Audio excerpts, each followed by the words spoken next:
हम अपनी श्रृंखला को आगे बढ़ाते हैं। गए संडे ने क्या सीखा था, कोई याद कर सकता है, ताकि मैं आगे बढ़ सकूं। हम किस बात पर है, किस विषय पर है, किस विषय पर है? जोर से, पीछे से। दृष्टिकोण। यीशु मसीह ने हमें इस धरती पर जब आया तो उसने जो पहला प्रवचन, पहला संदेश, पहली बात जो सिखाई उसने, वो था किस तरह से खुश रहने का दृष्टिकोण रखना है। क्योंकि जब वो लोगों को देखा, सब मायूस थे, दुखी थे, परेशान थे, तो सबसे पहला उसका धरती पर आया हुआ संदेश ये था कि खुश होगे तुम अगर तुम ये करोगे, खुश होगे तुम अगर तुम ऐसा जियोगे, खुश होगे, ऐसा उसने एक प्रचार किया। और उसे हम इंग्लिश में बी एटीट्यूड्स कहते हैं, यानी एटीट्यूड, सोचने का तरीका। तो हमने शुरू किया करीबन अभी 5वां संडे मेरे ख्याल से। पहला था मत्ती 5:3। कोई पढ़े मेरे लिए जल्दी 5:3। यस।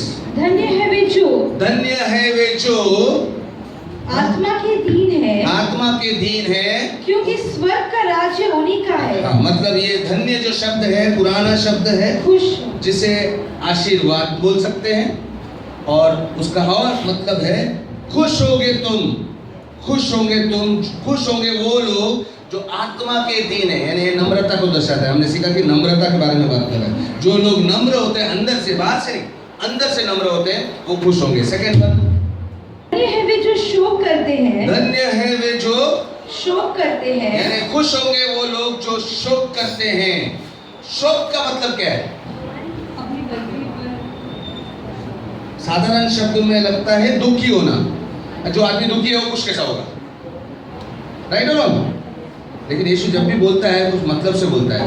वो कह रहा था धन्य है वे लोग जो शोक करते हैं। आगे क्या लिखा है? क्योंकि वे सांत्वना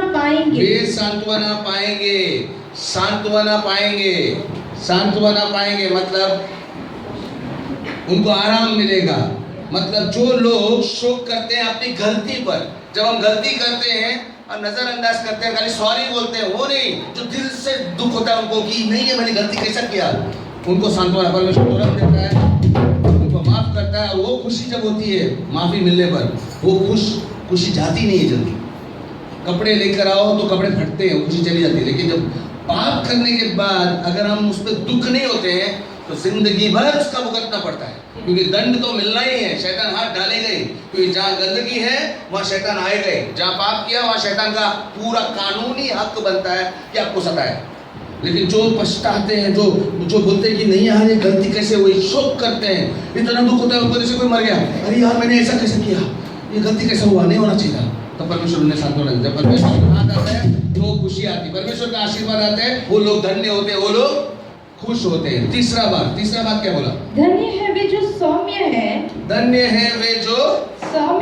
सौम्य है, क्योंकि वे पृथ्वी के उत्तराधिकारी होंगे। मराठी में लिखा है धन्य है वे जो लीन है होते हैं। नहीं, क्या सौम्य नहीं है, और एक हिंदी बाइबल में लीन लिखा है, लीन, सौम्य, इंग्लिश में मीक लिखा है।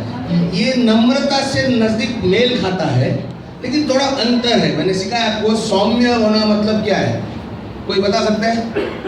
मैं बार इसलिए रिपीट करता हूँ क्योंकि आप भूल जाते हैं, और ये आपकी कुंजी है। तीसरा कुंजी क्या? अगर खुशी पाना है तो आपको अंदर से सौम्य होना है। सौम्य का मतलब क्या है, कोई बताए? सौम्य, रिपीट कर, वहां से ना, अधिकारी होने के बावजूद भी हाँ, माफ करना, नम्र। ओके, नम्र क्या? फिर नम्र क्या है?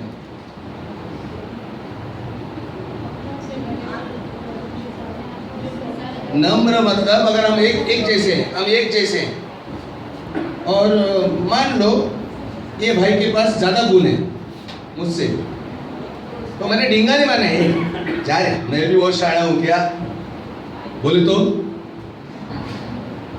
ऐसा नहीं। नम्र बनना, उसका मान सम्मान करना, यस अच्छा है, नम्र बनना। छोड़ अपने आप को जरा, हेलो, दूसरों के सामने आकड़ना नहीं, छोटा बनना।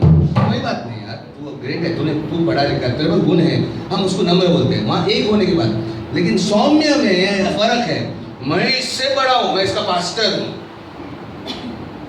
और इसने गलती किया या समथिंग कुछ बोला, कुछ गलत किया, मैं बड़ा होने के बावजूद मेरे पास पूरा हक बनता है, मैं टीचर हूँ समझो, और ये मेरा स्टूडेंट है, लेकिन सौम्य वो बन सकता है जो किसी से बड़ा है, बड़ा भाई है, माँ बाप है, बड़ा अधिकार में बड़ा है, औहदे में बड़ा है, वो दूसरे के सामने छोटा बनना, ये सौम्य बात होती है।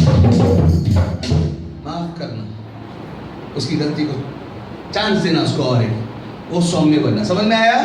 नम्रता हर व्यक्ति कर सकता है और वो छोटा बड़े में नहीं होता है, लेकिन सौम्य में बड़ा, हम हमारे जिंदगी में हम कहीं ना कहीं जगह पर हम बड़े हैं और बाकी लोग हमसे छोटे भी है या नहीं?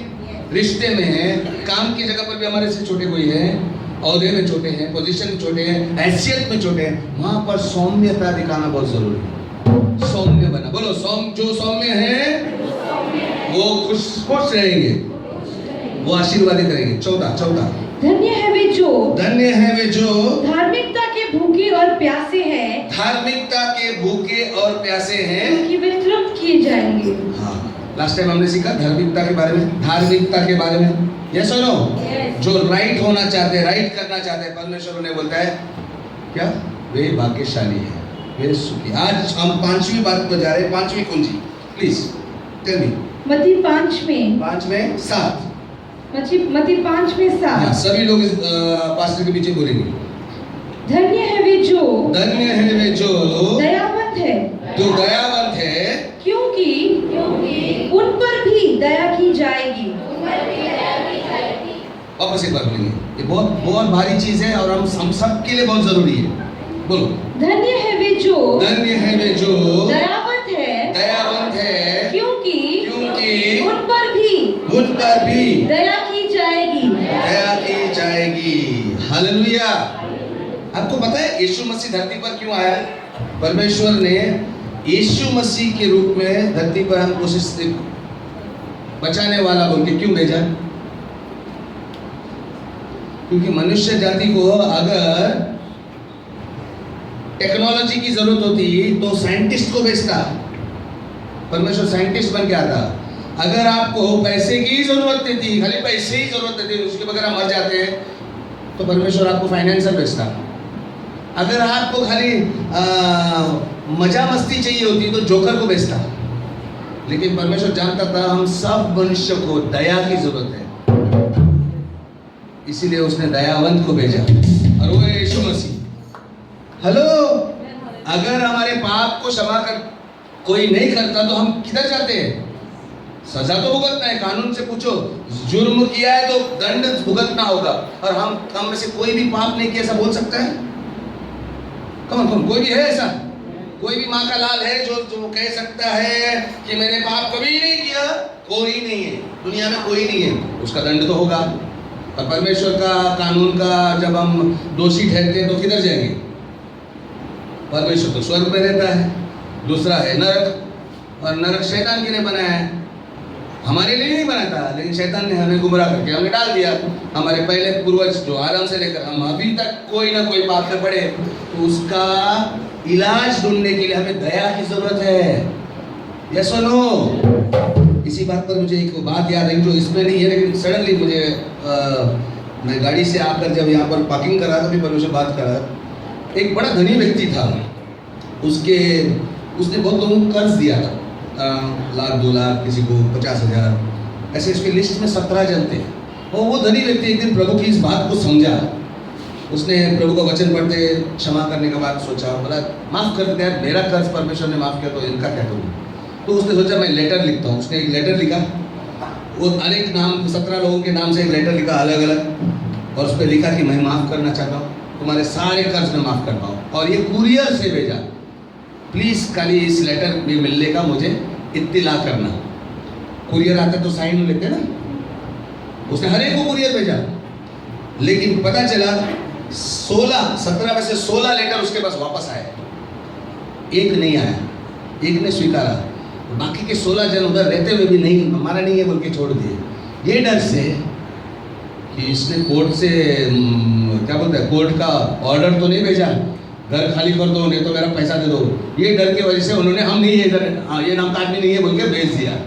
लेकिन एक ने स्वीकारा, वो एक का फायदा हुआ, बाकी 16 लोग उस माफी को उसके कर्ज माफी किया हुआ लेटर को पढ़े तक नहीं, ये डर से कि क्या होगा पता नहीं। हम लोग ऐसे हम परमेश्वर यहाँ पर माफी के लिए उसने यीशु मसीह को भेजा कि तुम पर दया करे, खाली खोल कर देखना है और खाली स्वीकारना है, लेकिन डरते हैं और उसके चक्कर में हम माफी को खो देते हैं।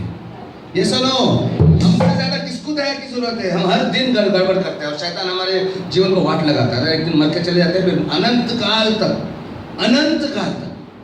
यहाँ तो खाली 80-90 साल 100 साल जिएंगे, 150 साल जिएंगे, कोई जिए, लेकिन उससे ज्यादा नहीं। वो तो अनंत काल है, न खत्म होने वाला काल, जहाँ 24 घंटे नहीं है। परमेश्वर उस जगह पर रहता है, वो अनंत काल है। वैसे नरक भी एक ऐसी जगह है जहाँ पर सड़ना पड़ेगा। दया बहुत जरूरी है ना। और यहाँ पर वचन बोलता है, पढ़ो। धन्य है वे जो दयावंत है, धन्य है वे जो दयावंत है, क्योंकि उन पर भी दया की जाएगी, क्योंकि उन पर भी दया की जाएगी। आमेन। परमेश्वर खुद दयावंत है। सुनो, वो तुम्हें डंडा देने के लिए, मारने के लिए नहीं बैठा है, वो तुम्हें बचाने के लिए कुछ न्योता भेजा है। दया स्वीकारने भी नहीं आता है तो दूसरों को दया कहाँ दिखाएंगे? जिसने दया स्वीकारी है वो दूसरों को दया दिखाएगा। ऐसा सुनो, और यीशु मसीह वो पत्र था, परमेश्वर का एक लौता पत्र कि तुम्हें माफ कर दिया, सारी सजा उसने भुगती। यस, तो बोलो परमेश्वर दयावंत है। मेरी बात मत सुनो, वचन में देखते हैं, भजन संहिता 86 में 15। हे प्रभु, हाँ तू दयालु और अनुग्रहकारी परमेश्वर है। हाँ, क्रोध करने में धीमा और करुणा और सच्चाई से परिपूर्ण है। करुणा और सच्चाई से परिपूर्ण है। परमेश्वर क्रोध करने में धीमा है। अगर परमेश्वर पटक से भड़क उठता ना तो हमारी वाट लग जाती। हेलो, ये सुनो, परमेश्वर धीमा है क्रोध करने में, और वो दयालु है और करुणामय है। ये सुनो, एक बार परमेश्वर ने जोना बोल के नाम का एक व्यक्ति था, उससे कहा कि तू एक निनेवे नाम के गांव में जाना। समझ लो एक गांव है निनेवे, एक शहर है, और वहां जाके प्रचार करना कि मन फिराए। क्या करे? मन फिराए। क्योंकि वो भी गलत धारणा से जा रहे थे, परमेश्वर से दूर भाग रहे थे और गलत काम और गलत हो रहे थे। ये ऐसा हुआ जैसे कि एक अमेरिका में एक सांप है जो नाक के जैसा दिखता है। नाक में तो बहुत विष है ना। कोबरा को देखा है? भारत में मिलते हैं, उसमें बहुत विष है। एक डंक से तो उसके विष के अंदर कम से कम बहुत 100 आदमी को मार डाल सकता है, इतना विष है उसके पास। तो वो जो सांप है उसमें विष नहीं है, लेकिन दिखने में कोबरा जैसा है। वो मारेगा तो भी इंसान मरेगा नहीं, लेकिन क्या होता है जब वो सब खड़ा होता है, टेक्सास में मिलता है ये सांप, ये ऐसा खड़ा होता है, आदमी डर जाता है, और आदमी उसके विष से नहीं मरता है, भागने से मरता है। कैसे? वो सांप की खासियत कैसी है? ऐसा जब फैलाएगा, अगर तुम पीछे पीछे जाओगे तो आगे सांप आएगा, तुम सांप के आगे बढ़ोगे वो पीछे पीछे जाएगा, और तुम भागोगे तो वो तुम्हारे पीछे भागता है। तुम भागने से गिरकर मरते हो, किधर चोट लगती है, किसी की जान चली जाती है, लेकिन सांप के विष से नहीं मरते। कुछ समझ में आ रहा है? हम भाग रहे हैं, लेकिन परमेश्वर ऐसा नहीं है। परमेश्वर अच्छा है, बोलता है खाली मन फिराओ। मन फिराओ मतलब तुम गलत जगह पर भाग रहे हो, खाली इधर बोलो मैं इधर तेरे को माफ करने को तैयार हूँ, खाली मन फिराओ। हम पश्चाताप करते हैं, मैंने सिखाया शोक करो, तभी हम सॉरी बोलते हैं, सॉरी मैंने आपको गलत किया, और उधर ही जा रहे हो वही खड्डे में गिरने के लिए। परमेश्वर पश्चाताप नहीं करने को बोला, छाती पीटने को, सॉरी बोलने को नहीं बोला मन फिराओ। कुछ समझ में आ रहा है? बोलो मन फिराओ। मन फिराओ मतलब अपने विचारों का सोच बदल दो तो आप ऑटोमेटिकली सही रास्ते पर दिखोगे। आपके बाजू में ही परमेश्वर खड़ा है, बोलते हैं मन फिराओ, परमेश्वर का राज्य निकट है, यानी तेरा आशीर्वाद निकट है, मेरा आशीर्वाद परमेश्वर के निकट है। खाली तू तेरा मन फिरा, तू इधर देख, तू उल्टा जगह जा रहा है। बच्चा का बोलता है सॉरी यार, परमेश्वर वही करता है। परमेश्वर बोलता है ऐसा मत कर। तो निनेवे को परमेश्वर ने बोला बेटा जोना तू उधर जा और उनको बोल खाली मन फिरा, नहीं तो मैं पूरे शहर को कहर आने वाला है, इस शहर पूरा मिटने वाला है। मन फिरा, देख मैं तेरे पर आशीर्वाद डालता हूँ। लेकिन भाई साहब अपना जोना ऐसा था, वो बोलता है नहीं, मरने दे हम लोग को, हम लोग को ऐसे ही बनता है। बहुत जन हमारे बीच में ऐसे हैं। मैं आपको सवाल पूछता हूँ, कभी कभी हमको लगता है यार मरना होता है, परमेश्वर दे दंड त्याला वाट लावून टाक त्याला। हम लोग प्रार्थना में ऐसा होता है। ये योना भी ऐसे था, वो उधर जाने के बजाय दूसरा जगह भाग रहा था। दूसरा जगह नहीं, मैं क्या बोलूँगा उनको मन फिराओ, मरने दो उन लोगों, उनकी वाट लगने दो, बल्कि वो दूसरा जगह रहने लगा, क्योंकि ये जानता था परमेश्वर दयालु है, मन फिराया वैसा इन लोगों को उन्नति देगा। और जोना जलन खाने लगा, वो उल्टा जगह भागा तो वहां से पता चला उस तूफान आया, बोट से नीचे गिर गया, मच्छी, बड़ी मच्छी ने उसको निगल दिया, तीन दिन उसके पेट में था। ये सब कहानी आपने पढ़ा होगा। उसके बाद परमेश्वर ने उस मच्छी को आज्ञा दी, इसको उगाल दे बाहर। वो बड़ी मच्छी जो उसे वेल कहते हैं, ये 20-20 हजार फुट समुद्र के नीचे रहती है, उगाल देगी तो वो मर जाएगा जोना, क्योंकि समुद्र की जो स्विमिंग थोड़ी है तो ऊपर आने को। लेकिन उसको बोला किनारे पर जा। ऐसी बड़ी मच्छियां किनारे पर बहुत कम आती है, लेकिन इसने किनारे पर आकर उसको उगाल दिया सही जमीन पर। यानी देखो परमेश्वर कितना दयालु है, इसने गलती करने पर इसको चांस दिया है। फिर ये जाके सीधा बोलता आ जाता हूँ मैं। उनको बोला सुधर जाओ भाई लोग, मन फिराओ, और परमेश्वर ने माफ कर दिया सबको, पूरा शहर को कहर से बचाया। लेकिन पता है ये आदमी जोना क्या कहने लगा? जोना चैप्टर 4 में 1, 2 और 3 पढ़ना था। कुछ लोग हम भी ऐसे ही करते हैं, 1, 2 और 3, 1, 2 और 3। योना 4 में 1।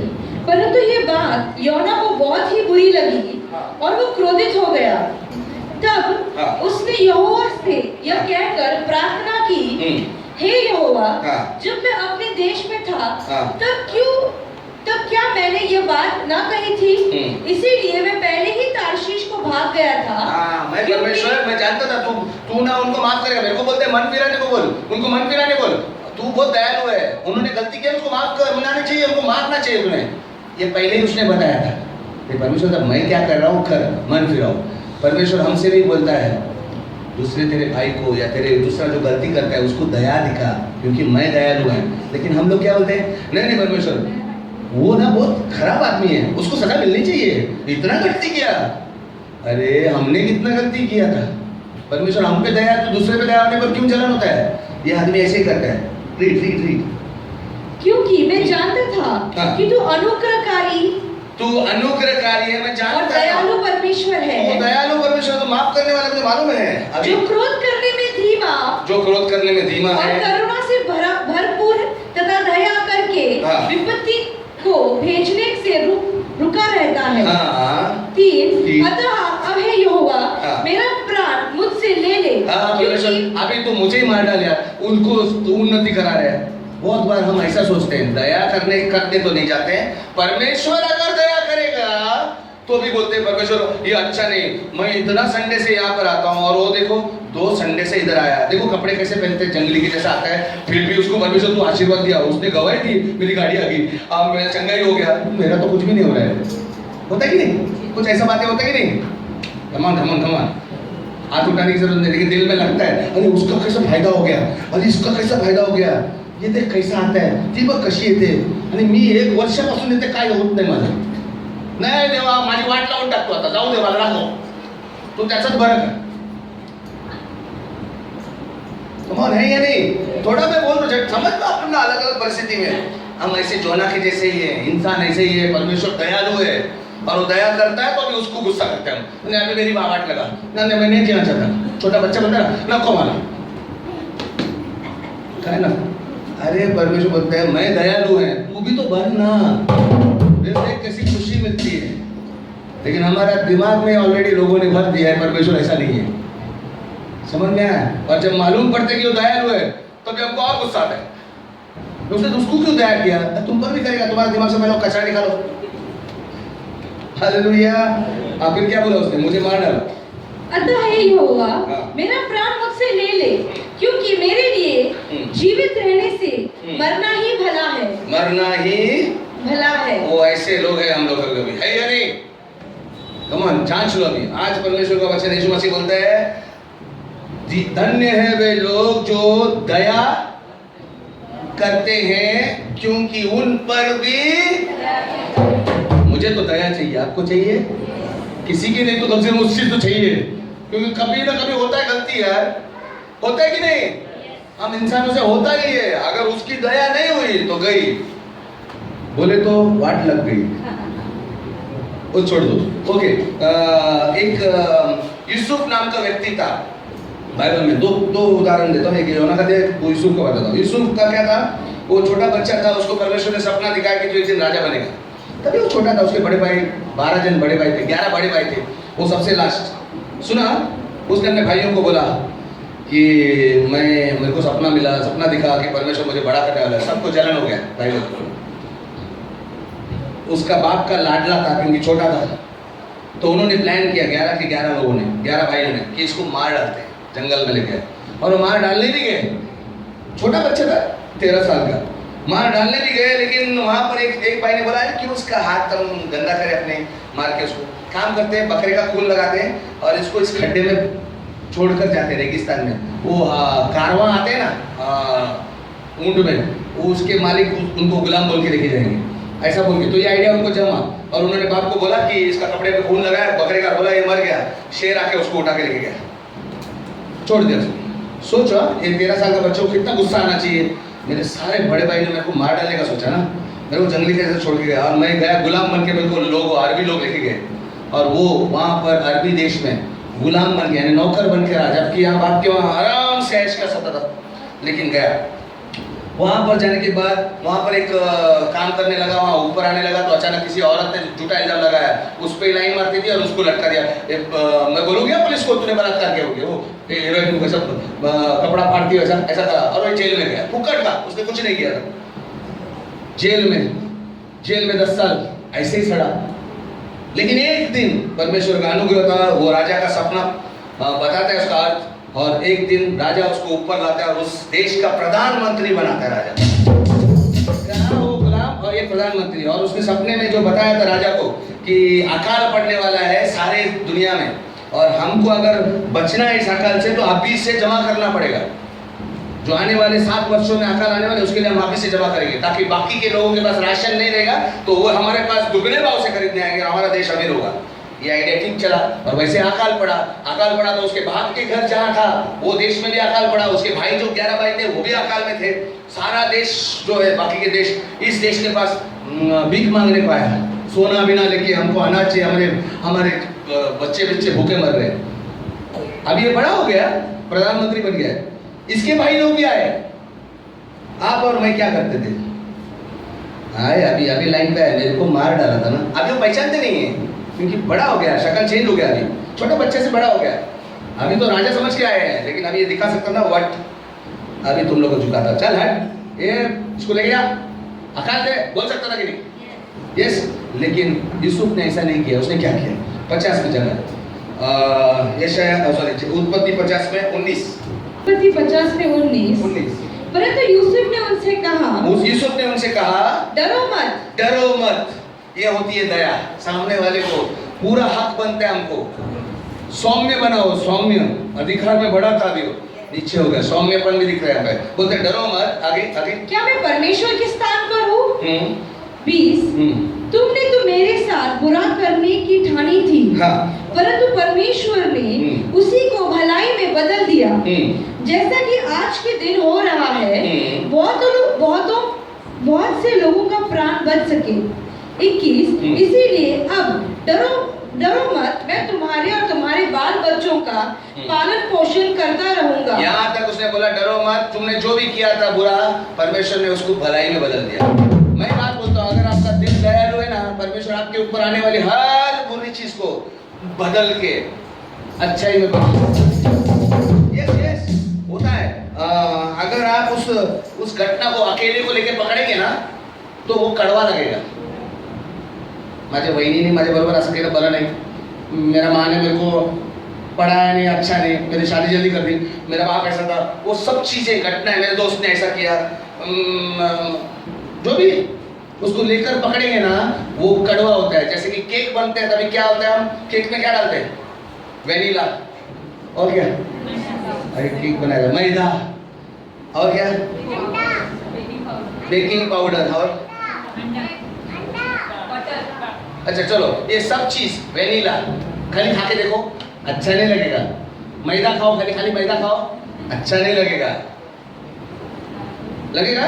एक एक चीज उठा के खाएंगे तो अच्छा लगेगा नहीं। जब लेकिन सब चीजें मिलाकर क्या उत्पन्न करता है? केक, जो मजेदार लगता है। फोडणी देने का टाइम हम तड़का देते, तड़का काय म्हणतात त्याला? फोडणी, फोडणी मराठीमध्ये फोडणी काय देतात त्याला? कढीपत्ता, राय, लहसुन। हाँ, अभी लहसुन को बास आता है, कड़ी पत्ता खाओ। सी, कोई कड़ी पत्ता खाता है बकरी के साथ? उसमें वो दाल में अच्छी लगती है, ऐसा कोई खाएगा क्या? राय ऐसे खाएगा क्या? अच्छा नहीं लगता है। लेकिन जब वो सब मिलकर जब डालते हैं फोड़ने में, हाँ हाँ हाँ, क्या दाल का सुगंध आता है। ओह, दाल फ्राई, बराबर कि नहीं? परमेश्वर बोलता है तो एक एक चीज पकड़ कर मत बैठ, तेरे पर कुछ भी तेरा दिल दयालु दयालु है ना, तो मैं देख, मैं दयावान हूँ, ऐसा बदल के तेरे पास लाता हूँ अच्छा करके। कम ऑन, ये सुनो, हमारा दयालु होना बहुत जरूरी है।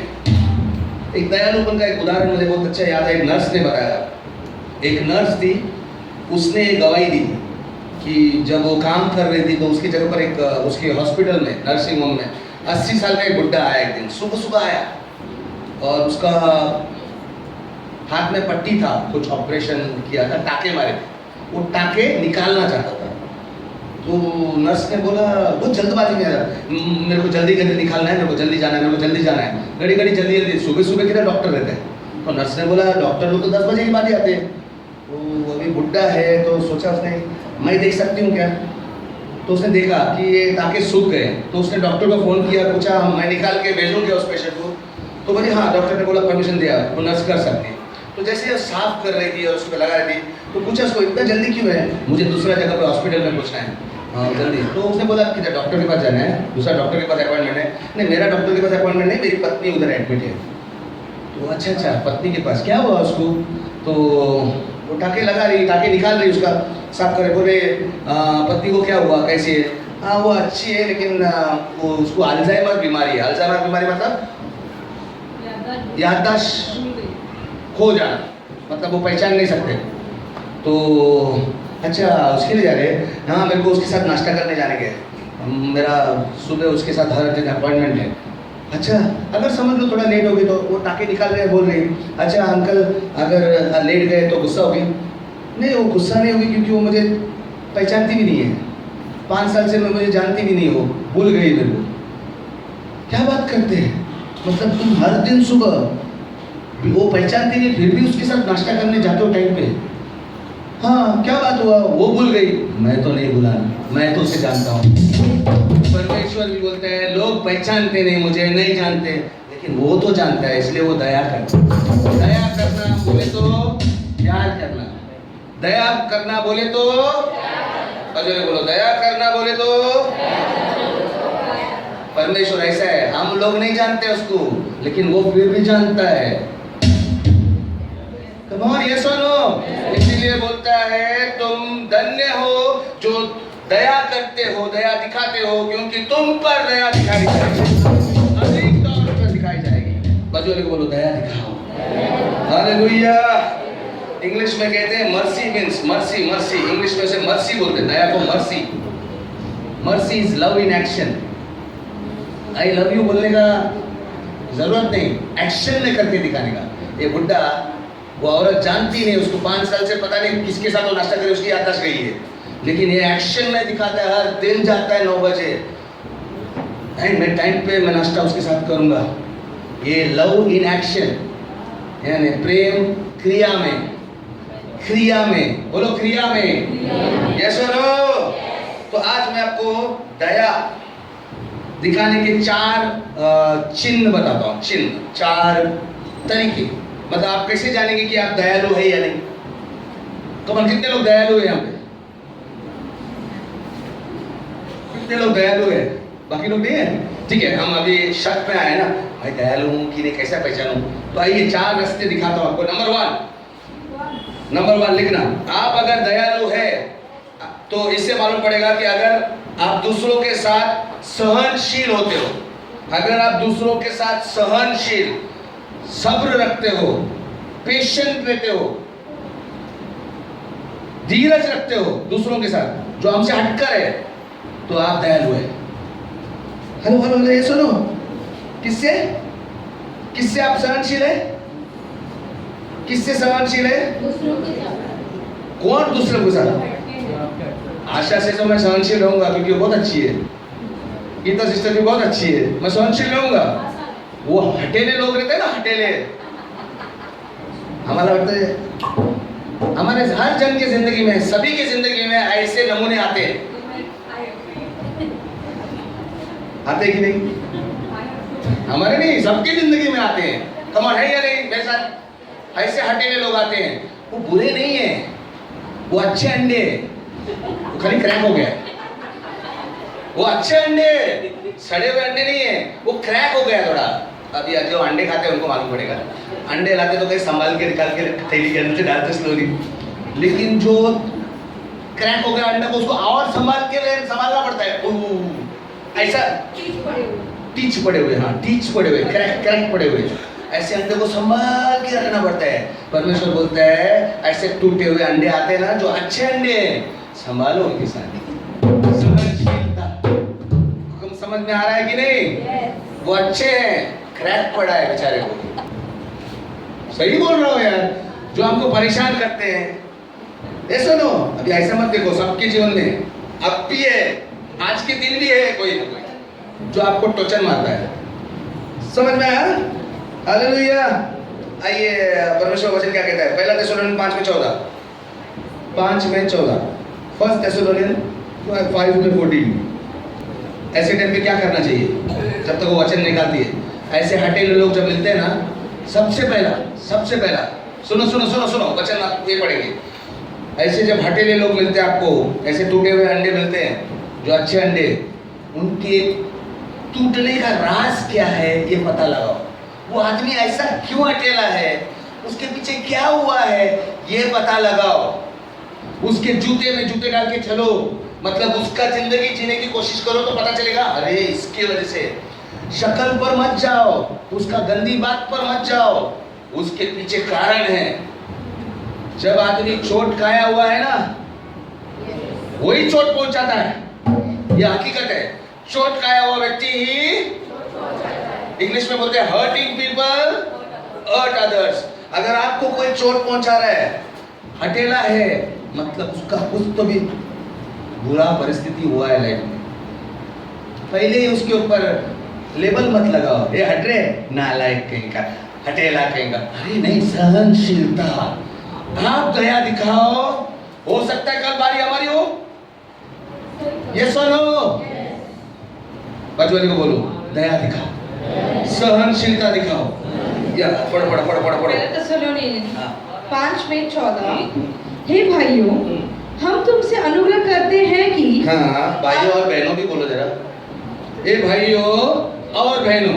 ओके, नहीं तो बहनों बोलेगी, हमको नहीं बोला, भाई लोग तुम्हारा काम है, दयालु तुम लोग बनो, बहनों भी है। हे भाइयों और बहनों, हाँ हम तुमसे अनुग्रह करते हैं हम कि, तुमसे अनुग्रह करते हैं, हम रिक्वेस्ट करते हैं। आलसियों को चेतावनी दो। आलसी है ना, जो आलसी है वो भी अकेला है। हमारे घर में भी कोई आलसी रहेगा, परेशान बेचारा, वो भी कुछ तो वजह से परेशान हो गया रहेगा, उसको नौकरी पसंद नहीं आती, घड़ी घड़ी नौकरी से बाहर नहीं, बाद में उस काम करना छोड़ दिया। ऐसे लोग हैं, हटेले हैं। उनको चेतावनी दो, लेकिन प्यार से, निकम्मा समझ के नहीं। समझ में आया? आलोचना मत करो, बोलो यार बेटा काम नहीं करेगा कल तेरा प्रॉब्लम होगा। दया से, सहनशीलता से, आगे आगे आगे आगे।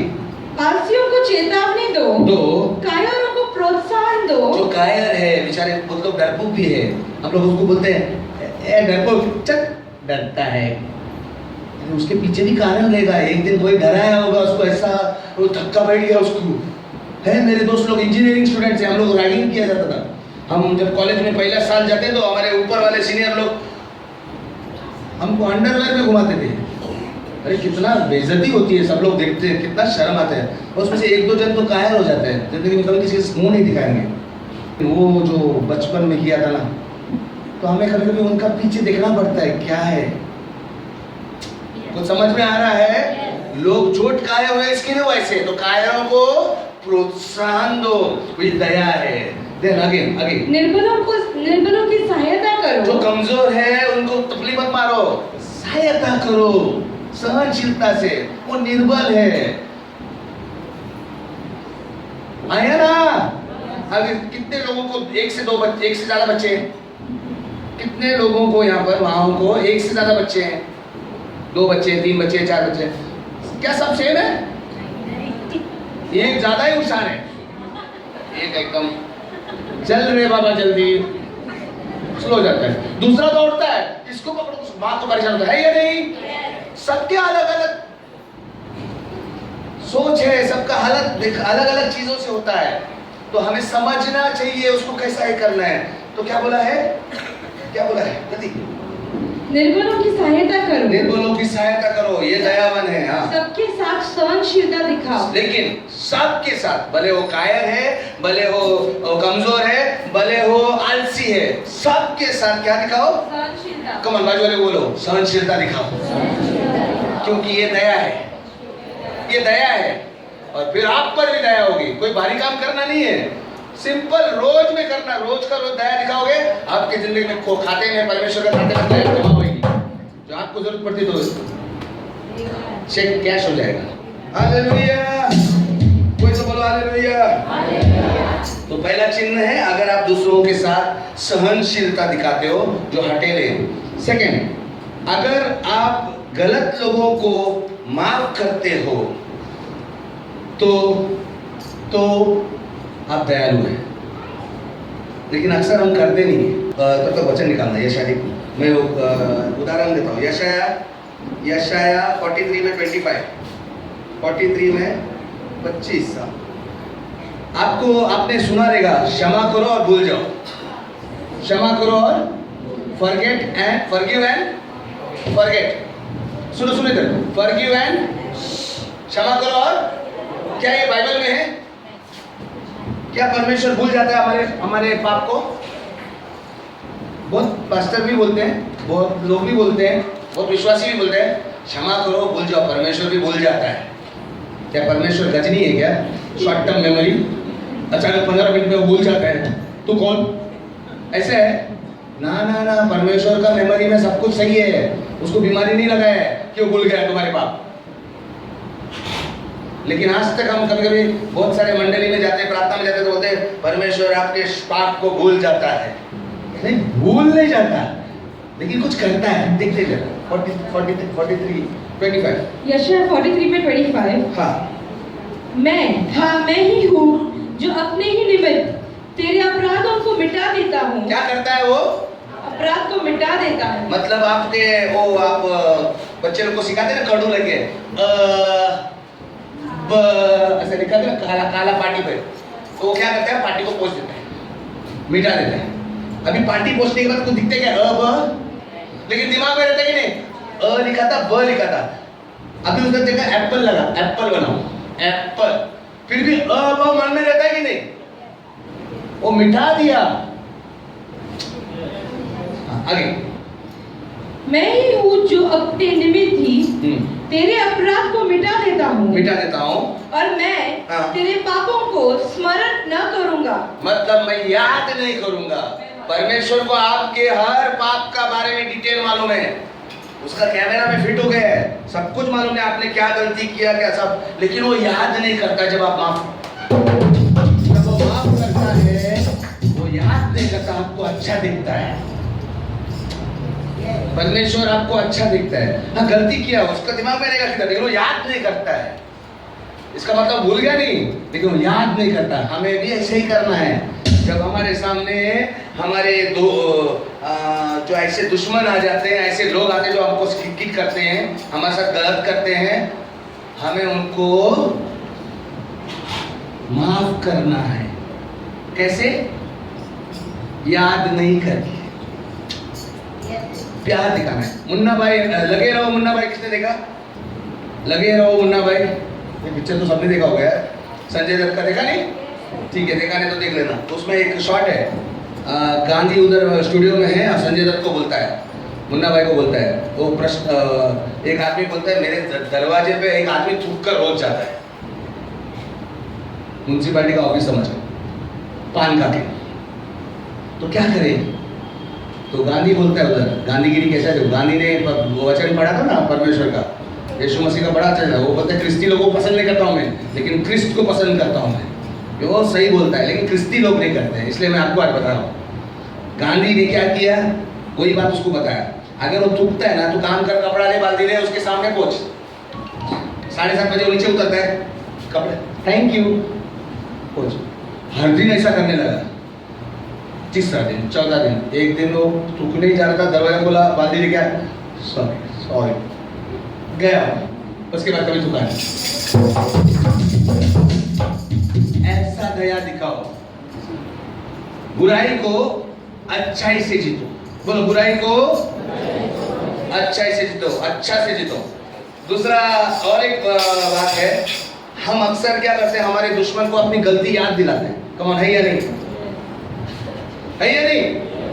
पड़ोसी हो या कोई और हो, उसको घड़ी घड़ी वो याद दिलाते, तूने ऐसा किया था, तेरे को छोड़ेगा नहीं, मेरे को याद है 2 साल पहले तूने क्या किया था, बोलते कि नहीं? कौन है कि नहीं? ये नहीं करने बोला, परमेश्वर बोलते मैं स्मरण ही नहीं करता हूँ, मैं तुम्हें अच्छा देखता हूँ। एक बच्चा था, अनाथ आश्रम में पढ़ रहा था, उसका बहुत ख्वाहिश था कि कोई उसको माँ बाप मिले। बहुत जन को बच्चों को लेके जा रहे थे, तो देखता था वो, मेरा को भी कोई एक दिन माँ बाप लेके जाए तो मैं भी उनके लिए अच्छा, मेरे माँ बाप मिलेंगे मुझे। तो एक माँ बाप आए जिनको बच्चा नहीं था, उन्होंने उस बच्चे को फटे पिटे थे, उसके जूते में खड्डे थे, बहुत साल से पहन रहा था, गरीब जगह पर था वो। लिया उसको, जैसे उन्होंने माँ बाप घर पे लेके गए, उसको निलाया बिलाया, उसके पुराने कपड़े फेंक दिए, उसके पुराने खिलौने कुछ थे वो खराब बिरा वो भी फेंक दिए, उसके नए खिलौने, नए कपड़े सब कुछ दिए। लेकिन एक बात, उसके जूते जो है ना ऊपर माले पर रख दिए, कबट के ऊपर ऐसा रख दिए। क्यों रखे मालूम नहीं। दिन चले गए, बच्चा बढ़ रहा है, जब भी बच्चा गलती करता कुछ बहुत बड़ा, जूते निकालते, बोलते बेटा इतना सब हमने तेरे लिए किया, देख तेरे जूते कैसे थे। सोच लो, अगर यीशु मसीह हमें याद दिलाएगा तो ऐसे तेरे जूते कैसे थे, तो क्या था। अभी हमें बोलता है, हमें हर बार परमेश्वर उत्साहित करता है, दया दिखाता है। हमें भी अपने दुश्मनों को ऐसे ही दया दिखाना है, जूते, पुराने कपड़े साफ फेंक डालने हैं, रखने नहीं है जूते, हम रखते हैं। तेरी गलती देख, कौन है या नहीं? बोलो, जूते भी फेंक दो, मतलब उसकी गलतियों को भी फेंक दो। ये सुनो, स्मरण मत करो, हम याद दिला दिला के उसको मार डालते हैं रोज का रोज कि वो कितना कर्जदार है, कितना कर्जदार है वो, कितना मेहरबानी आपने किया, लेकिन आपको करना है, छोड़ दो। ये सुनो, हालेलुया। कोई तो बोलो, दयालु बनो, दयावंत बनो। कोलोसियों 3:13, कोलोसियों 3:13, कोलोसियों 3:13।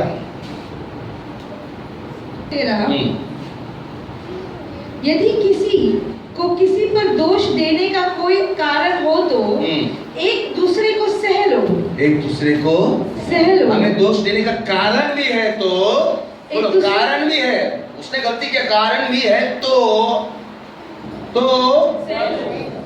और कुछ है, और एक दूसरे की अपराध क्षमा करो। आमेन। एक दूसरे को सह लो, मतलब प्रेम करो, बोलो प्रेम करो, दया करो, बोले तो बोलो ना, मुन्ना भाई के जैसा बोलेंगे, दया करो, बोले तो प्रेम करते हो। यही यीशु ने सिखाया।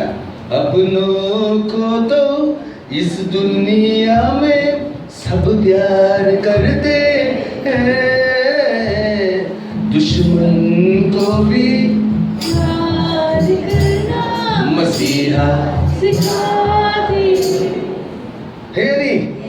यीशु मसीह ने वही सिखाया, और वही गांधी ने किया, इसी को गांधीगिरी बोलते हैं। ब्रिटिश पर उसने प्यार करके भगाया, अहिंसा। हालेलुया। गांधी अभी होता था तो बोलता था मैं ये, और उसने तभी भी बोला मैं ईसाइयों को, मैं विश्वासी नहीं, तो ईसाई, मैं क्रिस्ती, मैं बोलता मैं उनको विश्वास नहीं करता हूँ, क्योंकि वो करते ही नहीं। हमें ज़्यादा, हमें माफ़ी मिली है, हम कोई सिद्ध व्यक्ति नहीं है, हमारी गलती भी होती है, हाँ गलती होती है, लेकिन हमें अगर माफ़ी मिली है तो हमें माफ़ करना भी तो चाहिए ना।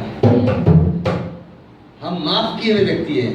एक ईसाई होना, एक विश्वासी होना का मतलब है कि हम सिद्ध नहीं है, हम परफेक्ट नहीं है, हम एकदम सही नहीं है, लेकिन हम माफ किए गए व्यक्ति हैं। अच्छा देखो, मैं माफ किया गया व्यक्ति हूँ, मुझे माफ किया गया है। अगर मुझे माफ किया तो दूसरे को माफ करना है ना यार, राइट और रॉन्ग? हमें कितना करना चाहिए, बाकी लोगों को मालूम नहीं है, वो तो अंधेरे में जी रहे हैं, हमें ज्यादा माफ करना है। यस और नो? हाँ, गलती होती है फिर भी, लेकिन मौका बार बार हमें यही देखना है कि हम कितना दया करें। आज नहीं हुआ कोई बात नहीं, कल कर सकते हैं, परसों नहीं हुआ चलो परसों कर सकते हैं। करना करना करना याद रखना है, दया करो तो तुम पर दया की जाएगी। ये हुआ दूसरा। तीसरा चिन्ह, अगर मैं जरूरतमंदों को मदद करता हूं तो मैं दयालु हूं। बोलो, अगर मैं जरूरतमंदों को, बोलो ना जोर से, किसको करता हूं? किसको? जिसको जरूरत है उसको जब मदद करता हूं तो मैं दयालु हूं। एक वचन देखते हैं जो यीशु मसीह ने दृष्टांत दिया, नीति वचन 3:27, उसके बाद लूका 10 में जाएगी। नीति वचन 3:27। हाँ, नीति वचन 3:27। जिनका भला करना चाहिए, जिनका भला करना चाहिए, यदि तुझ में शक्ति रहे, अगर तुझ में सामर्थ है, तुझ में शक्ति है कि तू मदद कर सकता है, तो उनका भला करने से न रुकना। तो तुम उनका भला करने से, मैं ये नहीं बोल रहा हूँ कि अगर उसको 10,000 की जरूरत है, 5,000 तुम्हारे पास नहीं है तो मत करने मत जाओ, कर्जा लेके मत जाओ।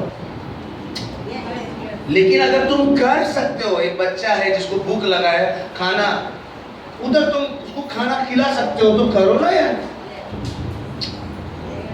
ये बात, मेरी बात भी सही, मैंने आपको बताया था, हर भिखारी को पैसे देने की कोशिश मत करना, क्योंकि वो भिखारी नकली भी होता है। इसका मतलब ये नहीं कि दया नहीं दिखा सकते, आपको पहचान में आ रहा है, वो खाना मांग रहे हैं ना, भूख लगा दिख रहा है, तो पैसा मत दो, उधर का उधर रिक्शा छोड़ दो और चलो ना बड़ा बाबू। अगर वो असली है नकली है मालूम पड़ जाएगा, नहीं मेरे को पैसा मांगता है बोलेगा तो मतलब नकली है, जा बाबा मैं मेरा रिक्शा लेके जाता हूँ। सिंपल सी बात है। फिर बाद में क्या होता है, अन्य से तुम्हारे दिल में शैतान तुमको बोलेगा तूने मदद नहीं किया, वो भी प्रॉब्लम होता है ना। उधर ही परीक्षा करो ना सीधा। अगर आपको अंदर से नहीं मालूम पड़ता ये असली नकली भिखारी है, खाना खिलाने में कोई प्रॉब्लम नहीं है, उसको पेट में जाएगा ना। बिस्कुट का पूड़ा देता है तो बिस्कुट का पूड़ा तोड़ के दे दो ना, अक्का मत दो, वो भी बेचते हैं वो लोग। आजकल मॉडर्न भिखारी जरा शातिर हो गए हैं, उधर भी शैतान बराबर आप लोग उल्लू बनाएगा। इतना भी उल्लू मत बनो, परमेश्वर ने बोला सांप के जैसा चतुर बनो, कबूतर के जैसा एकदम शीतल बनो। मतलब इतना भी अंधा मत बनो कि आपको कोई उल्लू बना के जाए। इतना दयालु मतलब ऐसा नहीं होना चाहिए मूर्खता। जरूरतमंदों को दो, शब्द क्या है? हाँ, और तुम्हारे सामर्थ्य में बोलो, एक मिनट पढ़ो पढ़ो पढ़ो पढ़ो। जिसका भला करना, हाँ, जिसका भला करना चाहिए, हाँ, यदि तुझ में शक्ति रहे, हाँ, तो उसका भला कर। यदि तुझ में शक्ति रहे, जिसका भला करना हो, मतलब जिसको रियल में भला करना हो, तुम्हारे में शक्ति है, उस टाइम पे तुम्हारी ताकत है वो करने की, तो प्लीज भागना मत। दया का कमाने का चांस उधर ही, तुम्हारे सामने ऑफर आ गया, बोनस ऑफर है एकदम आगे, तो उनका भला करने से रुकना नहीं। आजू बाजू में देखकर भी मालूम पड़ता है, आपके पड़ोस में भी कभी कभी भला करने का मौके आते हैं, कर सकते हो। नेक्स्ट लूका 10 में यीशु ने एक अच्छा उदाहरण दिया, मैं उसी का उदाहरण दूंगा। लूका 10:30 यीशु ने उत्तर दिया, एक मनुष्य यरूशलेम से यरीहो को जा रहा था, हाँ, और वह डाकुओं से घिर गया। एक आदमी डाकू से घिर गया, उसको मारकर उन्होंने लूट कर उसको रास्ते में डाल दिया। उन्होंने उसे नंगा कर दिया, मारा पीटा और अधमरा छोड़कर चल दिए। बेचारे का कपड़े भी लेके गए, डाकू के पास कपड़े नहीं थे लगता, आगे वो कपड़े भी लेके गए, हाँ आगे। और ऐसा हुआ कि उसी रास्ते से एक याजक जा रहा था, एक पादरी जा रहा था, एक परमेश्वर को जानने वाला व्यक्ति जा रहा था, ओके। और जब उसने उसे देखा, तो कतरा कर चला गया लंबा, क्योंकि उसका शायद कपड़ा खराब हो जाए तो। देखो टाइम नहीं रही, दूसरा वाले ने क्या बोला, लेवी। इसी प्रकार एक लेवी भी उधर से निकलकर, लेवी मतलब जो परमेश्वर की आराधना करते हैं वो लोग, और क्वायर मेंबर, ओके, वो भी गए, हाँ। और उस स्थान पर पहुंचकर जब उसने देखा तो वो भी कतरा कर चला गया। अरे यार टाइम नहीं अपने पास, आज क्वायर में जाने के, ओके छोड़ दो आगे। परंतु एक सामरी एक छोटी जाति का व्यक्ति, हाँ, हो गया भी, जो यात्रा कर रहा था, वहां पहुंचा। क्या कर रहा था? यात्रा कर रहा था। ओके, वहां पहुंचा। ओके, जब उसने देखा तो उसे तरस आया। उस तरस आया, दया आ गई। ओके, आगे 34 उसके पास जाकर उसके घाव पर तेल और दाख मधु उंडेल कर, मतलब उसने उसके पास कुछ क्रीम था, वो क्रीम लगा दिया। ओके, और उस पर पट्टियां की, उसको पट्टी बांधी। ओके, एक कपड़ा फाड़ के उसने पट्टी बांधी। ओके, तब उसे अपनी सवारी पर चढ़ाकर एक सराय में ले आया। मतलब एक जगह पर एक नर्सिंग होम में लेके आया और बोला, ये आदमी का मैं जा रहा हूँ आगे, इसको एडमिट करो, मैं अपना क्रेडिट कार्ड मार देता हूँ, इसका पैसा भरता हूँ, और कल अगर जरूरत पड़ा मैं वापस आने वाला हूँ उसका बाकी का बिल भरने के लिए। ये आदमी क्या कर रहा है? दया दिखा रहा है। आगे आगे यीशु बोलता है, हाँ पढ़ो आगे।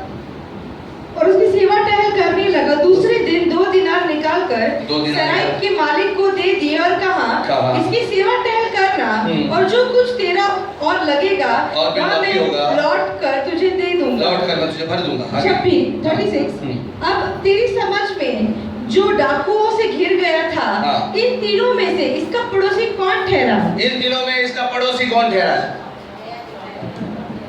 पहला, दूसरा, तीसरा जो दया दिखाया, उन लोग क्या लोग? उन्होंने कहा, वही जिसने उस पर दया की। तो यीशु ने उससे कहा, जा तू भी ऐसा ही कर। जा तू भी ऐसा ही। कभी कभी हम संडे को तो आते हैं, हम प्रभु की स्तुति तो करते हैं, घर में भी सुबह प्रार्थना करते हैं, सब करते हैं, लेकिन अगर जरूरतमंद के टाइम पर अपने हाथ में अगर है वो नहीं कर सकते तो आप कुछ काम का नहीं। हमारा दया का अकाउंट खाली रहता है। ये सुनो, और दया मैंने क्या बोला शुरू में, दया हमको जरूरत है। कभी भी हम यहाँ पर एक भी आदमी, एक औरत भी नहीं रहेगी जो इसको दया की जरूरत नहीं, ऐसा बोल सकती है। कुछ भी गलती होता है, हमारे घर में रोज कुछ ना कुछ होता है। दया जरूरी है, नहीं तो हमारे परिवार बिखर जाएंगे। शैतान क्या क्या कर सकता है। हमें दया जरूरत है, और दया के लिए कितने चांसेस हमारे पास लाइफ में मिलते हैं, लेकिन हम नहीं, हमें देव मानुस, हम लोग नहीं करने जाते। ये सुनो, दूंगा बहुत सारा इधर उधर ही मिलेगा दया करने का चांस। यस, दया बोलो, बात बोलो, दया करो जरूरतमंदों पर। हालेलुया। ओके, मैंने वो एक उदाहरण बताया था, याद है आपको? मोची का। एक मोची को सपना आया था, पता है? अभी बताइए, गत कलीसिया में बताता। ओके, मैं इधर भी बताता हूँ। एक मोची को सपना आया था कि प्रभु यीशु उसके कमरे में आने वाला है। उसका जहाँ पर झोपड़ा था उसके बाजू में उसका मोची का दुकान था। तो वो सचमुच बेचारा नादान आदमी सोचा, परमेश्वर आज आएगा मेरे घर में। तो उसने जंगल में जाके झाड़ काटे और झाड़ के वो हरे क्या बोलते डालियाँ लेके आया और अपने घर पे सजाया। बेचारा पैसे नहीं तो डालियाँ ही सजाएगा, डालियाँ मिले सजाया, आंगन को साफ कर दिया और सुबह में बैठ के अभी आएगा यीशु मसीह। आज मैं उसने बोला था यीशु ने उसको कि मेरे पैर तेरे आंगन में पड़े गया। वो रुका था, सुबह जाते जाते उसने देखा 10 बज गए, अभी तो यीशु आया नहीं। लेकिन एक बुढ़ा आदमी बेचारा लुढ़कड़ आ रहा था एकदम ऐसा। उसने उसको बोला, आओ आजोबा, या इतने बसा। उसको पानी पिलाया, घर में चाय बनी थी यीशु मसीह के लिए तो वो पिलाई, थोड़ा हवा पानी दिया, बोला बैठ थोड़ा आराम से। फिर थोड़ी देर में वो लेट गया उधर बाकड़े में। तो उसका जूते देखे फटे हुए तो इसके दिल में आया कि मैं मोची है, मेरे को बहुत 2-3 बनाए हुए जूते इसके साइज के इसको पहनाया। वो जब आजोबा उठ गया तो चला गया। अब देख रहा है यार दोपहर हो गया, यीशु मसीह ने यहाँ इतने बुड्ढी लकड़ियाँ बीन कर लेके जा रही है किसके लिए? चूल्हा बनाने के लिए। और वो बेचारी उसको भी चक्कर आ रहा है क्योंकि वो लकड़ी इतना ज़्यादा है और वो पतली सी है। तो उसको देखकर ये आंगन के बाहर गया, उसको बोला माई मैं आपको मदद करता हूँ, आप लोग पहला सांस लो। देखा कि कमज़ोर है, घर में जो खाना बनाया था यीशु मसीह के लिए उसको खिलाया। और फिर उसको ताकत आ गई तो भेज दिया। दोपहर का शाम होने लगी, बोले यीशु मसीह शाम होने लगे, क्या कर भी आ रहा है तुम? इतने एक बच्चे रो रहे हैं, देखा क्या हो गया, तमाशा शोर हो गया। तो बाहर गया, बच्चा बोलता है मेरी डैडी खो गया, मेरा मम्मी खो गई। तो उसने पूछा किधर? तो गली बिल्ली कुछ मालूम पड़ा। तो अच्छा मैं तेरे को छोड़ के आता है। वो छोड़ने को आया, छोड़ने के टाइम सूरज ढल गया, शाम हो गई थी। बेचारा घर पे जल्दी भाग के आया कि यीशु से आके तो नहीं गया, बैठा तो नहीं आया। फिर वो रोने लगा, वो रो के बोलने लगा, प्रभु तूने बोला था ना आएगा, क्यों नहीं आया? अच्छा नहीं लगा मुझे। उधर से आवाज आई, बेटा मेरे पैर तो तेरे आंगन में पड़ के गए। कभी वो सोचा बच्चे को छोड़ने गया, तभी नहीं, जब तूने उस बुजुर्ग को मदद की तो मैं ही था। जब वो औरत दोपहर को तूने उसको खाना खिलाया तो मुझे खिलाया, और उस बच्चे नन्हे मुन्ने बच्चे का रोना बंद करके उसे तूने साथ देके उसे घर छोड़ा, मैं था। और बाइबल में वो लिखा है, यीशु मसीह ने बोला है, मत्ती जल्दी से, मत्ती 25:35 यीशु मसीह ये बोलता है, 25 जल्दी 35, 25:35 मत्ती 25:35 हाँ। क्योंकि मैं भूखा था और तुमने मुझे खाने को दिया, मैं प्यासा था और तुमने मुझे पानी पिलाया, मैं परदेशी था और तुमने मुझे अपने घर में ठहराया, मैं नंगा था और तुमने मुझे कपड़े पहनाए, बीमार था और तुमने मेरी सुधि ली, बंदूकगृह में था तुमने मुझसे मिलने आए। 37 तब धर्मी उसे उत्तर देंगे, प्रभु हमने तुझे कब भूखा देखा और भोजन करवाया, या प्यासा देखा और पानी पिलाया, और इससे कब मैं परदेशी देखा कि अपने घर में ठहराया, या नंगा देखकर कपड़े पहनाए। तब हमने कब तुझे बीमार था तो कब भी तू बीमार था या बंदूकगृह में देखने के लिए मिलने आए। नेक्स्ट 40 इस पर राजा ने उत्तर दिया, मैं तुमसे सच कहता हूँ, सुनो इधर, मैं तुमसे सच कहता हूँ, आप सबसे कह रहा है यीशु मसीह, मैं तुमसे सच कह रहा हूँ कि जो कुछ तुम मेरे इन छोटे से छोटे भाइयों में इन छोटे से छोटे लोगों को, जो भी आपसे छोटे हैं, जो जरूरतमंद है, किसी एक के साथ भी ऐसा किया, वो मेरे साथ किया। अगर परमेश्वर बोलता है तू दया दिखाए तो मैं तुझ पर दया दिखाऊंगा, और जब परमेश्वर दया दिखाता है ना तो बहुत बड़ा रहता है।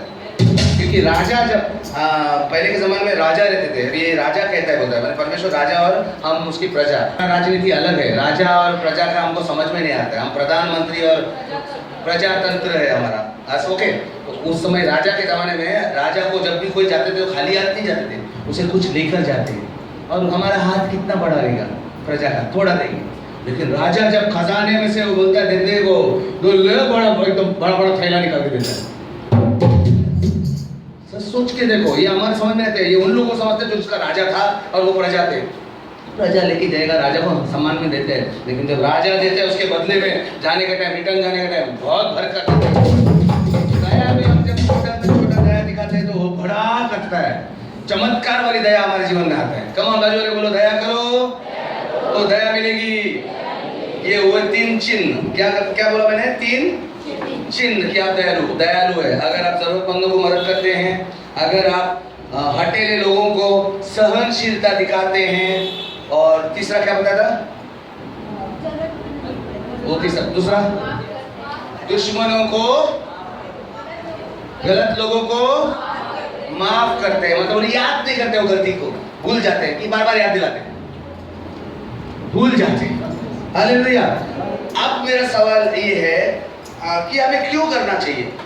ये तो मालूम पड़ा कि हम दया करेंगे तो हमको दया मिलेगी, लेकिन पहला कारण क्यों है मालूम, परमेश्वर हमसे दया किया, इसीलिए हमने दया करनी चाहिए। परमेश्वर हमसे दया किया इसीलिए दया करनी चाहिए। दूसरा कारण जो मैंने बोला, दया दिखाना चाहिए, कारण हम पर दया होगी, ये जो हमने सीखा। और तीसरा कारण इससे खुशी मिलती है। जब आप किसी को दया करते हैं तो क्या मिलता है,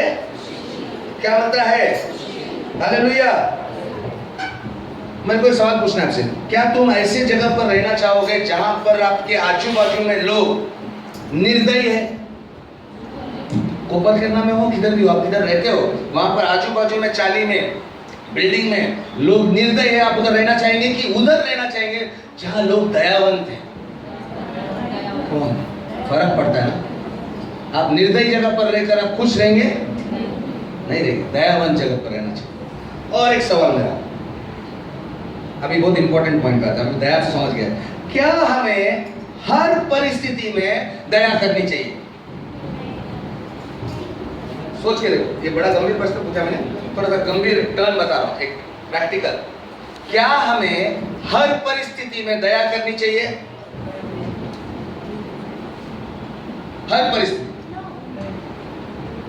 हाँ या ना? हाँ बोलने वाले कितने, ना बोलने वाले कितने? अच्छा समझ नहीं आ रहा है, कोई बात नहीं, मैं अलग अलग आपको सिचुएशन बताता हूँ। क्या समझ लो, आप एक मसीह है, आप विश्वासी है, एक ऐसे विश्वासी जो लगातार दया करते हैं, लेकिन जब बच्चा गलती करता है तो डंडा मारते हैं, चाटा मारते हैं, सुधारते हैं।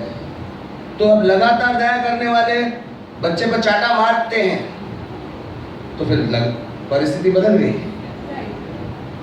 ओके, आप एक ऐसे व्यक्ति हैं, न्यायाधीश है, न्यायाधीश, जज, कोर्ट में जज है, और आप हमेशा, आप एक विश्वासी जज है, आप हमेशा दया दिखाते हैं, लेकिन जब फैसला सुनाने की बारी आई, अपराधी को कानूनन जेल के अंदर डाल दिया। दया, हर परिस्थिति बदल गई। ये सुनो, और कौन सी परिस्थिति, कोई ऐसी याद आती है आपको परिस्थिति? समझ लो, आप एक मालिक है, आपकी फैक्ट्री है, और आप बहुत दयालु है, हर समय दया दिखाते हैं, लेकिन आपके फैक्ट्री में अच्छे काम करने वाले को आप प्रमोशन देते हैं, उनका पगार बढ़ाते हैं, लेकिन ये एक आदमी जो हमेशा दांडी मारता है, उसे नौकरी से बाहर निकालते हैं। परिस्थिति दया नहीं निकाला।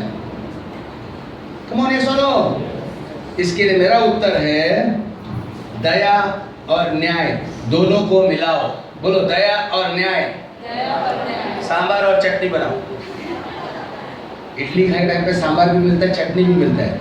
कभी कभी चटनी देते तो बोलते हैं सांबार नहीं, क्या कभी सांबार देते हैं अन्ना तो बोलता है चटनी क्यों नहीं है। दोनों रहते तो मस्त मजा आता है ना। तो न्याय के साथ भी दया मिक्स करो। एक जज था छोड़ो, एक दो बच्चे स्कूल में दोस्त थे, बड़े हो गए, कॉलेज में भी दोस्त थे। कॉलेज के बाद उन लोग एक वकालत सीखा, जज बना। दूसरा गलत रास्ते पे गया, लड़कियों के नाक में गिरा और चोरी चकारी में फालतूगिरी करने लगा। एक दिन ये जो अच्छा लड़का था जो जज बना, उसकी कोर्ट में ये लड़का जो उसका दूसरा दोस्त बहुत सालों के बाद अपराधी बनकर कटहरे में खड़ा है, और उसने बड़ा सा जुर्म किया था जिसको उसको भरपाई करनी पड़ी। और ये जो जज था बहुत दयालु था, बहुत अच्छा था, लेकिन जब कानून का फैसला सुनाना पड़ा ना, उसने फैसला दिया इतना लाख रुपए तुझे इसे भरपाई करना पड़ेगा और सजा काट के निकलना पड़ेगा। नीचे जाकर उसने क्या किया, जैसे उसने अपना सजा सुनाया, बाहर निकला, उसने नीचे जाके अपना चेकबुक निकाला, जो लाख रुपए का जो भी उसने जुर्माना बोला था वो अपना खुद के अकाउंट से निकाला, और उस आदमी को बोला, अपराधी को बोला, तू मेरा दोस्त है, मैं मेरा फर्ज निभाया न्याय का, लेकिन मैं तेरे को दया करता हूँ। दया और न्याय साथ में चलते हैं, ये दोनों एक ही गाड़ी के पहिए हैं। हेलो, ये सुनो, परमेश्वर हमारा दयालु भी है, न्यायी भी है। हम गलत करने पर ऑटोमेटिकली दंड आने वाला है।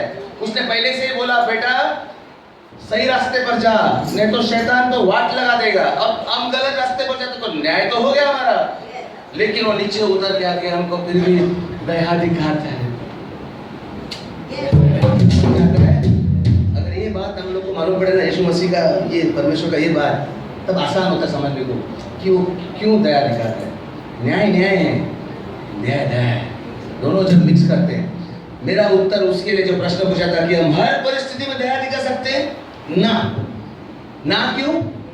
क्योंकि मैं अगर उस बच्चे को मारते, अगर वो गलत छोड़ दिया तो वो गलत रास्ते पर जाएगा। मार पड़ना, चिल्लाना जरूरी है, लेकिन बाद में मैं रोऊंगा भी, क्यों मारा बेटा, ये मेरा दया है।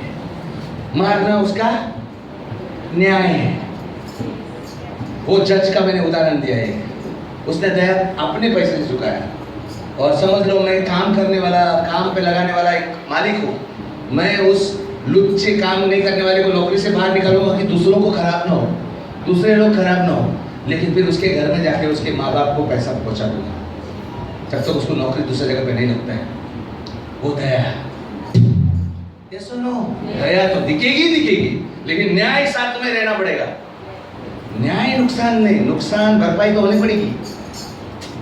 ये सुनो, इसलिए परमेश्वर को न्यायी बोलते हैं, एकदम न्याय करता है। आपने पाप किया तो दंड तो आएगा ही ना, लेकिन फिर आपको माफ कर रहा है परमेश्वर, तो सजा कौन भुगतेगा? मिथिलेश, अगर मैं आपके आपके बंगले के ऊपर मैं गाड़ी चढ़ा दूं, आपका गेट तोड़ दूं, मिथिलेश बोलेगा पास्टर ने सिखाया दया करो। फिर वो गेट का पैसा कौन भरेगा? या तो उसको भरना पड़ेगा। परमेश्वर ने खुद अपनी जान देकर, क्योंकि यहाँ पर नरक जाने की बात थी, यीशु मसीह ने स्वयं आकर वो दया दिखाई, खुद पर तुम्हारा जन्म ये किया। लेकिन न्याय तो होगा, भरपाई करना पड़ेगा, कीमत चुकानी पड़ेगी किसी ना किसी को। ये सुनो, तो दया और न्याय दोनों मिलना पड़ता है। सांभर और चटनी, याद रखना ये बात, कोई भूलेगा नहीं। जरूरत पड़ने पर न्याय करो, लेकिन साथ में दया दिखाओ। यस, लेकिन हर समय दया दिखाएंगे तो न्याय नहीं करेंगे, ऐसा नहीं होना चाहिए। दोनों मिक्स होना पड़ेगा। हालेलुया, कोई तो कहे हालेलुया। मैं आपको बताता हूँ ये परमेश्वर की इच्छा क्या है, जरा ध्यान से सुनना, क्योंकि ये लंबी लाइन है। इंग्लिश के बजाय हिंदी में बोलता हूँ। परमेश्वर की इच्छा यह है कि कभी कभी, सुनो ध्यान से सुनो, ये लिखना है तो फटाफट लिख सकते हैं। परमेश्वर की इच्छा यह है कि कभी कभी हम लोगों को उनके योग्यता के अनुसार बदला दे, यानी प्रतिपूर्ति करें, चाहे वो सजा हो या हो इनाम। इसको कहते हैं न्याय। न्याय किसको कहते हैं? कभी कभी हम इंसानों को उनके लायक अनुसार, उनकी योग्यता के अनुसार बदला दे, यानी प्रतिफल दे, चाहे वो सजा हो चाहे वो इनाम, इसे कहते हैं न्याय। अब दया क्या है? परमेश्वर की इच्छा यह है कि कभी कभी हम लोगों को उनके लायक होने के मुकाबले में बेहतर तरीके से प्रतिफल दे। वो लायक नहीं, लेकिन फिर भी उसे बेहतर करने के लिए उसे दया दिखाए, इसे दया कहते हैं। अब समझ में आया? दया हम लायक नहीं थे। एक बार एक राजा को, राजा ने एक व्यक्ति पर, प्रजा पर, एक व्यक्ति पर दंड सुनाया और उसको सजा दिया था। उसकी माँ आई, माँ बोली दया करना महाराज, दया करना। बोलते वो लायक नहीं, लायक नहीं इसके लिए तो दया, लायक होता तो थोड़ी दया मांगते। राजा के बेटे पे बात आ गई, उसने बोला हाँ छोड़ दो उसे, दया दिखाया। दया कमाई नहीं जा सकती, दया न लायक होने पर दी जाती। आपके जो दुश्मन होंगे, आपके जो हटेले लोग रहेंगे आपके सामने, उनको वो लायक नहीं है, लेकिन आप जब देते हैं बेहतर, वो दया होती है। ऐसा करने पर आप परमेश्वर के जैसे बनते हैं, तो परमेश्वर कितना करेगा बाबा? वो उदार नहीं रखता है। हालेलुया, कुछ समझ में आ रहा है कि नहीं आ रहा है? बोलो दया करो, क्या करो? फिर तुम पर भी दया कर। लास्ट 2 उदाहरण देना चाहता हूँ। दया का प्रतिफल है, दया कभी बेकार नहीं जाता। ये बचपन में अपने स्कूल में पढ़ा होगा। एक था शेर, मस्त नींद मार रहा था जंगल में, सुना है? शेर सब जगह तो सुनता है, आगे सुनो। चूहा भी देता है एक, तो चूहा देखता है शेर सोया है, उसके मखमली शरीर पर, उसके बालों में जरा मैं घूमूं, थोड़ा सा नाच के बीच के आऊंगा, उसको गुदगुली करूंगा। वो सोच के जाता है, चढ़ता है, जाता है, गुदगुली करता है, सोचता है मैं सटक जाऊंगा मैं। अचानक शेर उठ के उसको पंजे में पकड़ लेता है, फंस गया बेचारा। अब उसको मारने ही वाला रहता है। वो बोलते हैं शेर जी मुझे मुझ पर दया करना, मैं आपको भी दया करूंगा वक्त आने पर। तो तू क्या दया करेगा? फिर भी शेर का मूड नहीं रहता, नींद का मूड रहता है, छोड़ देता उसको। उसी 2-3 महीने के बाद उसी जगह पर शेर को एक जाल में एक शिकारी फंसा देता है, और शेर जैसे हमेशा, भले वो शिकार पे जाए या शिकार हो जाए, वो दहाड़ता है। उसकी दहाड़ सुनकर चूहा की तरह था ना, उसको सुनाई देता है, बाहर आके देखता है, अरे शेर को उसने जाली में फंसा दिया है। वो आता है, उसको उसका जाली को काट के छुड़ा देता है। चाहे इसका तात्पर्य क्या है? छोटी छोटी बातें भी है ना, बड़ा काम कर सकते हैं।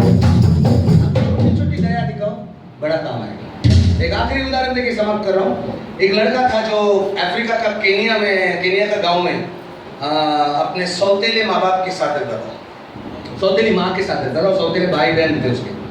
उसकी पहली माँ मर गई थी, तो आपको मालूम है सौतेली माँ कैसी होती है, मारते हैं। उसको पानी भरने के लिए दूसरा गांव की नदी में जाना पड़ता था, मटका भर के एक पानी लाने के लिए, एक मटका पानी लाने। तो जब भी वो मटका भर के पानी लाता था, खुशी खुशी लाता, बेचारे का दिल बहुत अच्छा था अपने भाई बहनों के लिए, छोटे भाई बहनों के लिए, दूसरी माँ के लिए। तो लेकिन रास्ते पे क्या होता था, कोई ना कोई मिलता था, कोई भिखारी, कोई भिखारी, थोड़ा पानी देना बेटा, वो दे देता। तो मटका थोड़ा कम होता था, तो उसकी सौतेली माँ ले उसको चिल्लाती, बहुत गालियाँ देती, बहुत शोषण करती, उसको मारती भी झाड़ू से, लेकिन फिर भी ये करता था। एक दिन उसको सहन के बाहर हो गया, उसने ठान लिया अब से मैं किसी की मदद नहीं करूंगा, किसी को पानी नहीं दूंगा। और वो पानी भर के जब गांव से आता है, दूसरे नदी से पानी भरकर अपने गांव के उधर, अब एक आदमी एकदम लाचार पड़ा हुआ बोलता है पानी दे।